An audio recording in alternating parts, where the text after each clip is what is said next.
la forme. Je vais rester sur cette histoire. La forme. Je vais vous dire une chose.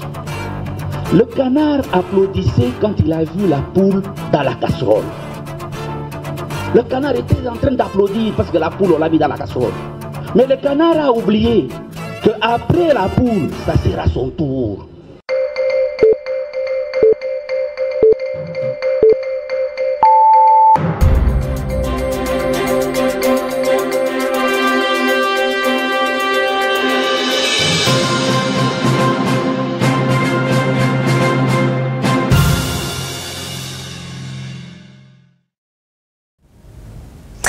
Il est déjà l'heure de vous informer, Madame, Messieurs, bienvenue dans ce journal sur Wangou Télévision.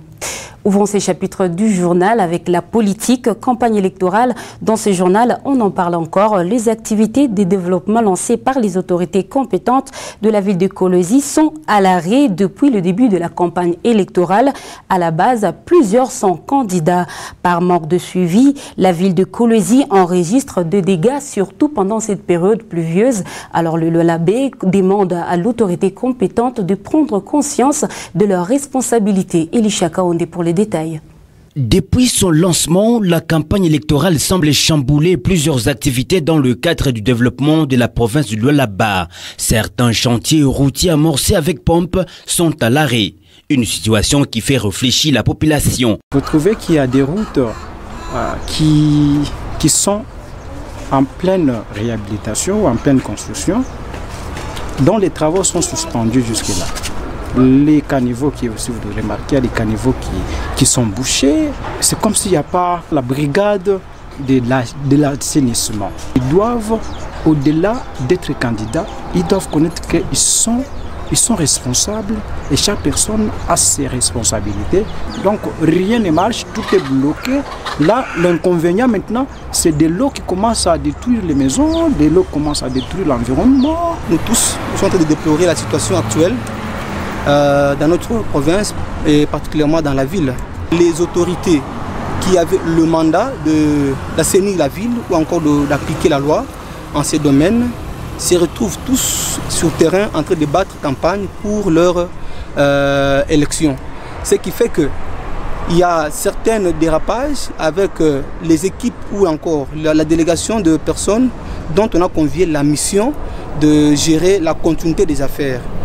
Ce principe voudrait que c'est là qui assure pendant ces moments les affaires de l'État de continuer à appliquer la loi et de satisfaire l'intérêt général de la population. Léonard Yav, acteur de la société civile, décrit cette situation et appelle les décideurs en fonction à jouer leur rôle. Nous nous rendons compte qu'il y a eu maintenant le laisser-aller. Ces autorités ne contrôlent même pas ces activités. Or, les contrôles, quand vous voyez par exemple, il y a 2 avenues qui a été lancé comme ce projet de Sédiou.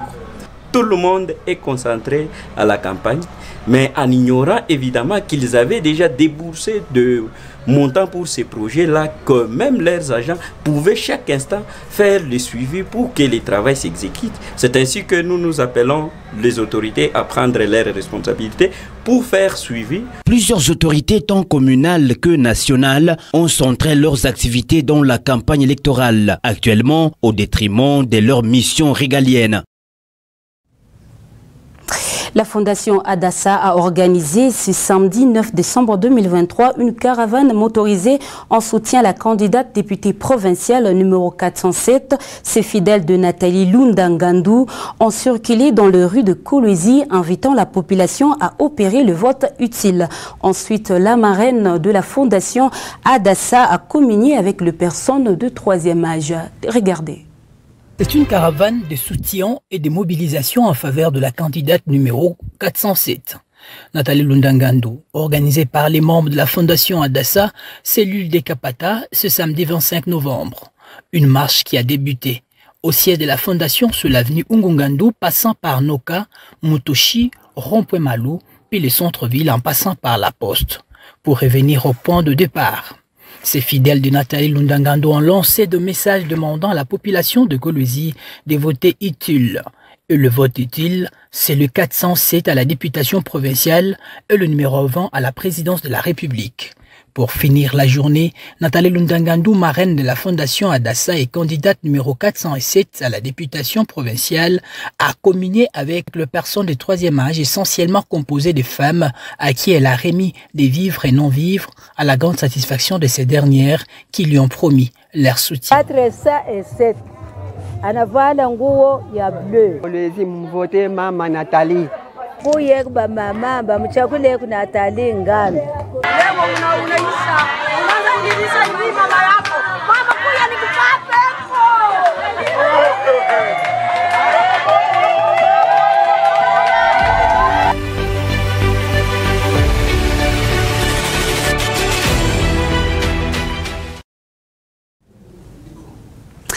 Toujours en politique, la candidate numéro 244 est à la députation provinciale, Michael Kassongo, voulais-je dire, a effectué une descente le vendredi 8 décembre 2023 à la Cité Dure et elle a rencontré la population de cette partie de la ville de Kolwezi. Votez pour le numéro 244, c'était le message clé de la candidate. Suivez.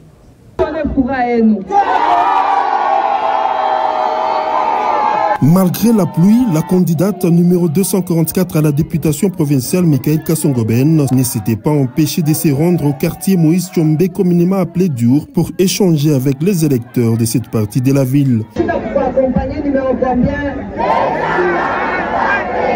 Comme partout ailleurs, Michael Kassongo-Ben s'est fait escorter par une foule en faisant les pieds pour être en contact direct avec les électeurs.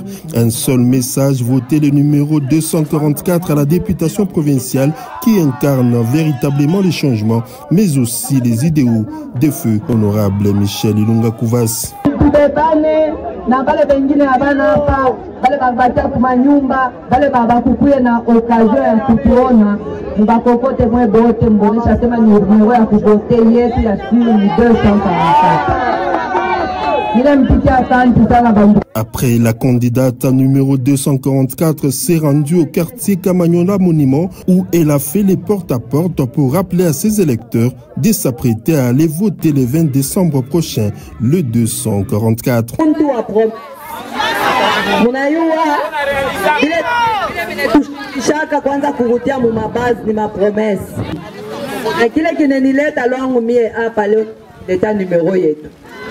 Hapa basha kuandika sema njoo wetu 244 njoo wetu. Ni kusema ile siku yote kama unalamuka busubuhi unalamuka na 244. Ba mama tunasikilizana. À son chemin de retour, Michael Kassongo-Ben s'est arrêté sur l'avenue 3Z où elle a également échangé avec quelques électeurs.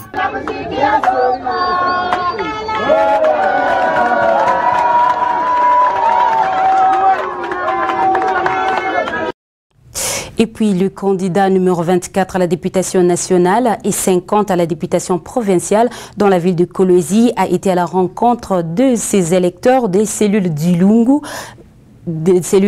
Voulais-je dire, Bel Air et Kasulu-Tunnel à la conquête de son électorat. L'honorable Jean-Marie Kasséa Chingambo a sollicité le renouvellement de la confiance de ses frères et sœurs Lualabé afin de relever le défi de bien social. Suivez.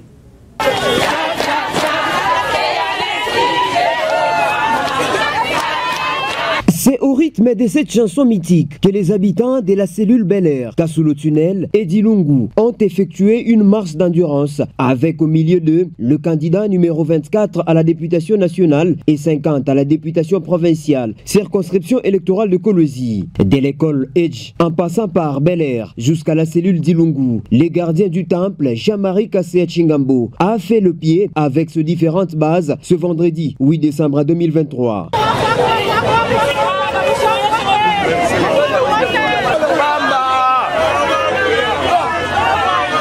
Sur les lieux du rendez-vous, le candidat numéro 24 à la nationale et 50 à la provinciale n'a aucunement cessé de vulgariser les tickets gagnants pour mieux poursuivre son combat. C'est lui du bien-être social qui demeure au centre de ses préoccupations.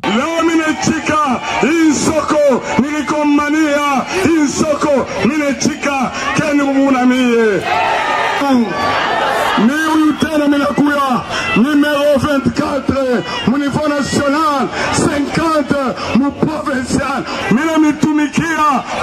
mzima, sikwende mu vacances, sikufanya nini, nilikuya nje kumitumikia mweye. Na mina deside kukontinue kumitumikia. Mina baki hapa. Komsa mina anza kutengeneza mambo.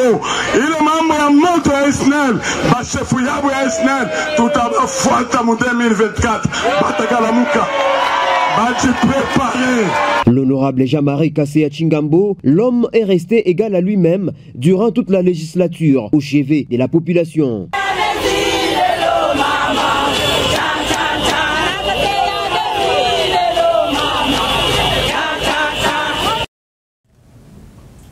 Toujours l'honorable Jean-Marie Kassé Chingambo a été ce samedi 9 décembre au Kamassar et à la cité Jekamine Mutoshi où après un pèlerinage a échangé avec le base de ses coins pour solliciter le renouvellement de son mandat 50 à la provinciale et 24 à la nationale. Suivez. À la conquête de son électorat, le candidat numéro 24 à la nationale et 50 provinciales a été en périple ce samedi 9 décembre 2023, parcourant plusieurs avenues du Kamassar et de la cité Jekamine Mutoshi, au rythme des fanfares.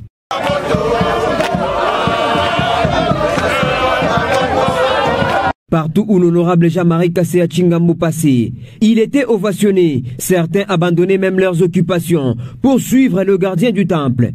Sur les lieux du rendez-vous, s'adressant à son électorat, le numéro 24 à la députation nationale et 50 à la députation provinciale a sollicité à cette base de lui renouveler la confiance pour parachever son combat d'antan.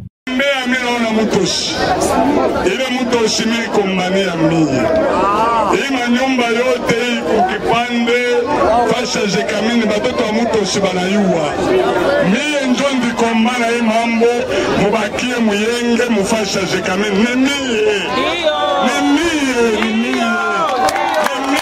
njondi kombana leo watu wa Mutoshi banayenga. Na mavua abantu wote mamugolezi nuna lazima. Baragabuyaka mavua ule muntu atapita. Ule muntu banayuwaka. Hapana kupeleka mavua ipotee pule. Itapote utanza kuria. Utapike na crise. Mimi mvote ule asipite. No, haina numero gagnant. Il faut que voter numéro gagnant. Il faut que voter numéro gagnant. Numéro gagnant ni 24. Pour national 50. Pour provincial. Pour couronner la journée, celui que la population a surnommé gardien du temple, Jean-Marie Kassé Chingambo, a présenté le candidat aligné à la municipalité de Manika et d'Ilala, dans le souci justement de pérenniser son combat pour le bien-être social et la lutte contre les antivaleurs.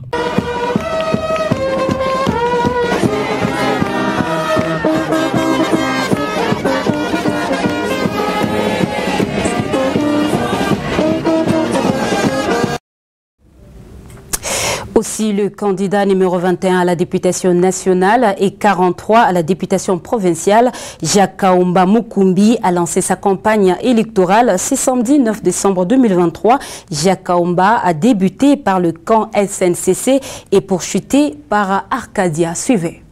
Il faudra trouver de mots plus lourds, de qualificatifs plus puissants pour décrire la longue procession qui a accompagné Jacques Kaumba Mukumbi pour le lancement officiel de sa campagne électorale samedi 9 décembre 2023. Le temps s'est arrêté. La cité Manika a été témoin privilégié de cette marche partie du camp SNCC. Ici, à la différence du fils prodigue, c'est le retour du fils prodige. Les candidats 21 à la députation nationale et 43 à la députation provinciale et les camps SNCC, c'est l'histoire d'un amour sans fin.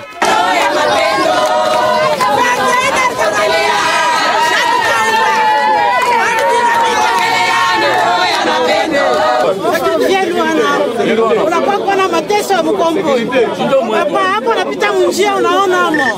Unaona mateso ya munjia. Si tuko watoto wa Mkomboni. Tunalala na njala, tuko naishi mubaya, watoto wetu bako nafunda kwa mateso, lakini tunachika kukuvote. Porque watoto wetu bafunde na bo kesho bakuye sawa wewe. Mungu wa kumbingu akubariki.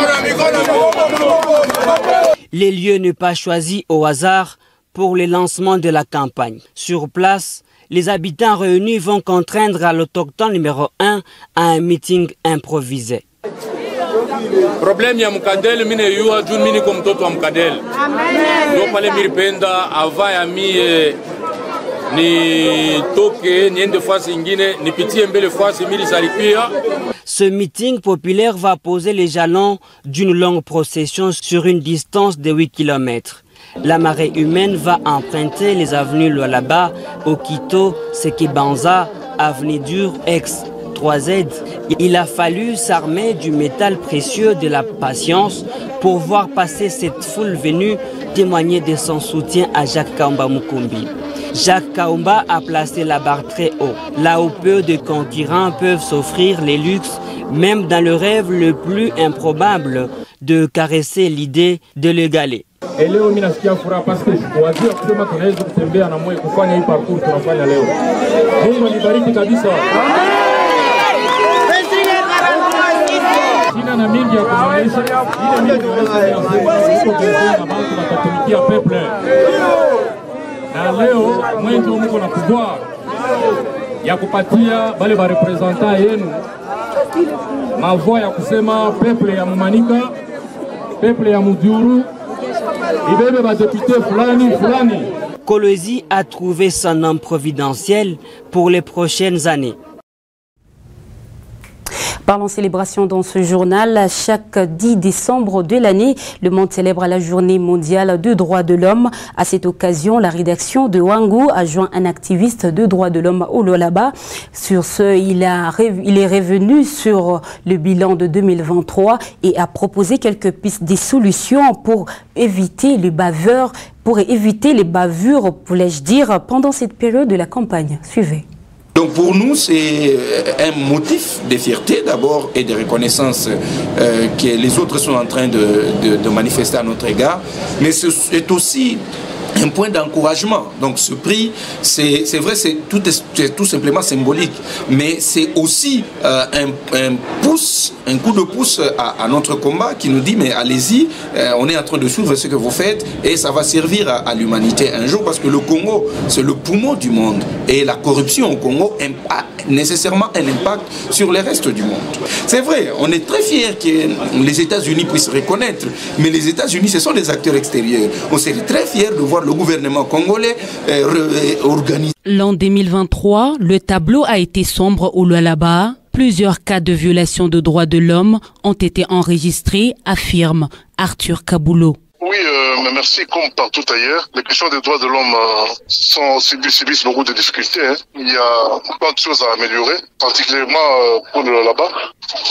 S'il faut qu'on parle d'abord sur les droits économiques et sociaux, il y a eu aussi prix sur le marché, il y a eu tant de choses allant dans ce sens-là. Il va falloir améliorer.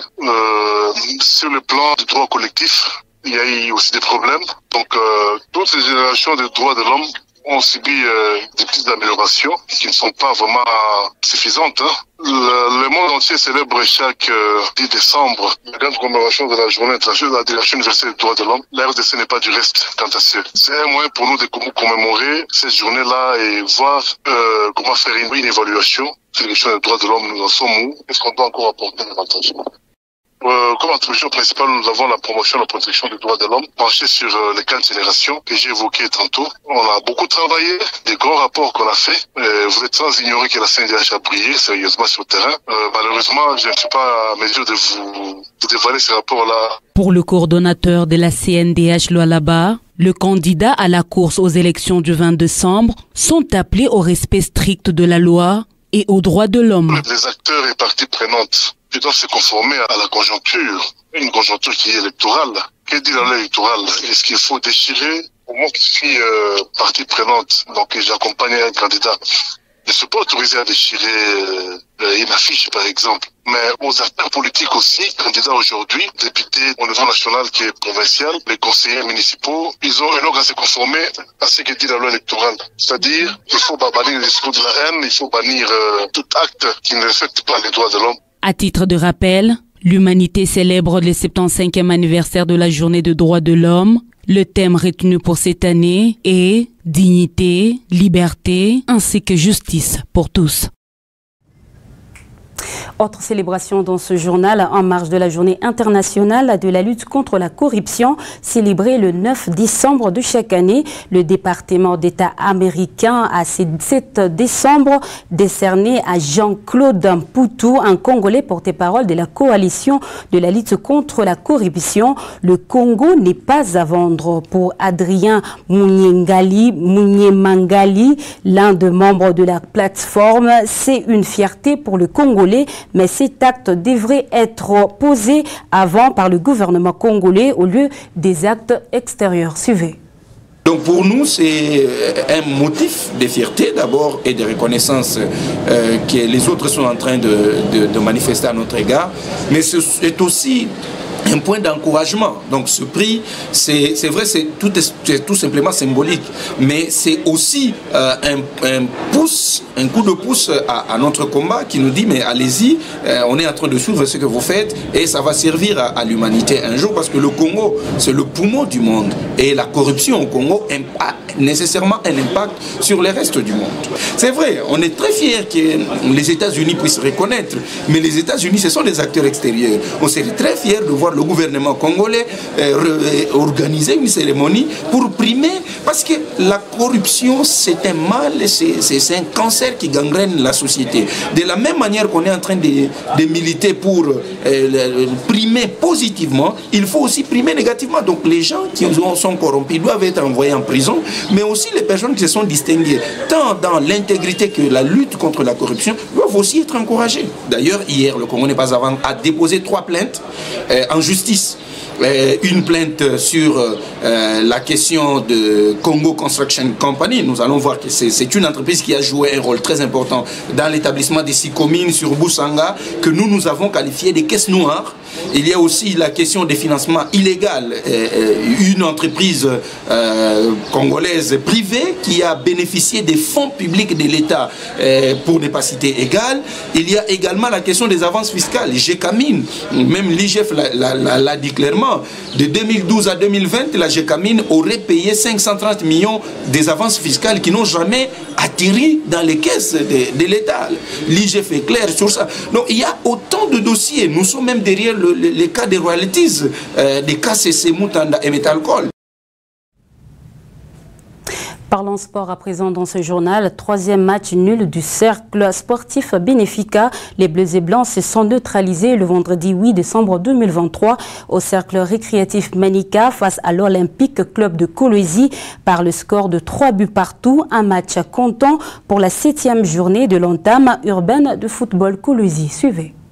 Dans ces matchs prolifiques, le CS Bénéfica et l'Olympique Club de Kolwezi, les 2 équipes se quittent sur 3 buts partout. Score final. Les Bleus et Blancs sont les premiers à ouvrir la marque. Profitant de cette aubaine, Zahra Madungu récupère le ballon perdu par la défense adverse pour ouvrir le score. Les minutes qui suivent, le cercle sportif Bénéfica obtient un coup franc mieux placé du flanc gauche. Ndondi Mutunda les négocie de la plus belle manière. Le ballon serait mal renvoyé par le gardien. La reprise touche les poteaux avant que Lunguza marque de la tête le 2e but. Le poulain des Azies ne sauront pas conserver cet avantage. La défense est fébrile du côté gauche. Yannick n'est pas dans les matchs. OCK en profite pour réduire l'écart. 2 buts à 1, score à la pause. Au retour des vestiaires, OCK entame un contre depuis le rond central, profitant de la transparence de la défense des Bleus et Blancs pour remettre le compteur à 0. Le match s'emballe, l'Olympique Club de Kolwezi s'est montré revanchard avant de prendre l'avantage pour la première fois dans ces matchs. Toujours du côté gauche, sur un très bon coup franc, Ngoï Lumbala est trompé de la tête. Dans le temps additionnel, Le cercle sportif Bénéfica y croit pour sauver le point du nul.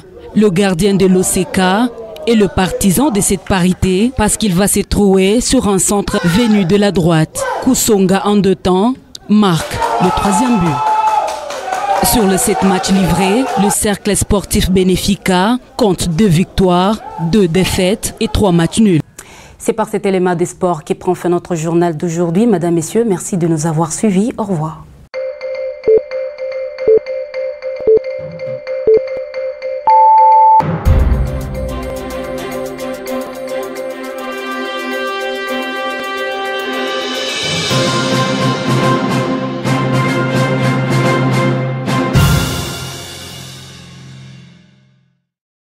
Je tiens aussi à rappeler que le pouvoir ne se plaint pas, mais le pouvoir s'exerce.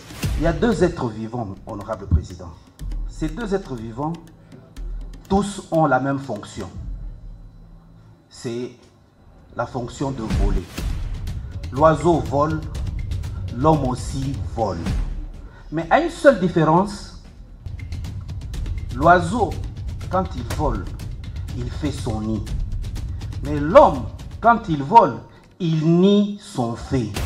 Alors il faudrait que nous puissions savoir, sommes-nous des oiseaux pour faire le nid ou sommes-nous des hommes pour nier nos faits? Merci.